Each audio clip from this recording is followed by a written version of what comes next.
Үндэсний өдөр тутмын 100-ны мэдээ сонин үндэсний түүхийн баримтуудыг толилуулж байна.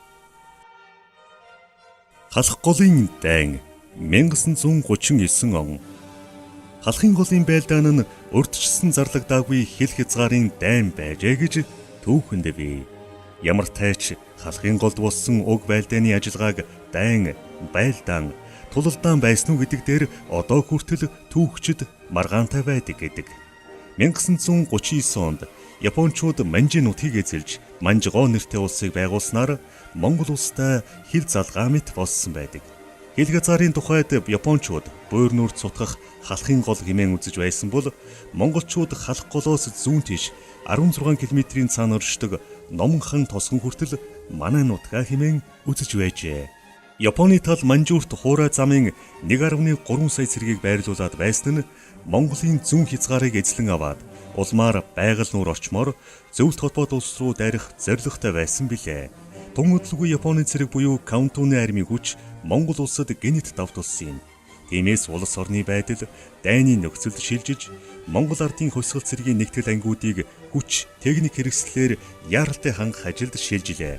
Үүний дүнд ардын цэргийн бие бүрэлдэхүүн 17.5 мянга болж 8575 байлдаанд шууд оролцожээ.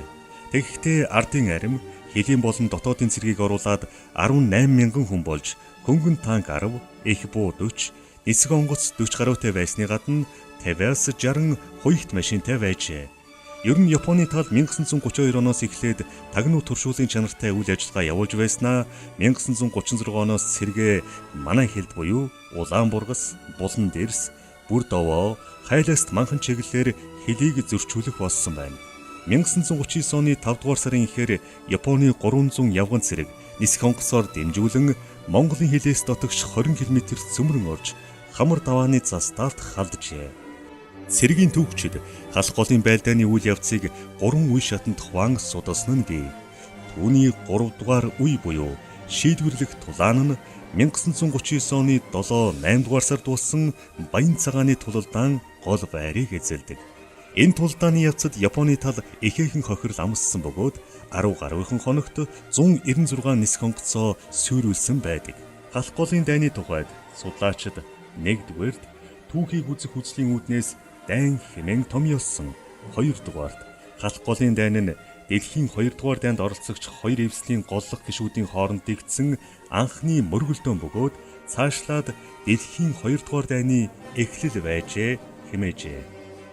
100-ны түүхийг 100-ны мэдээ сонноос.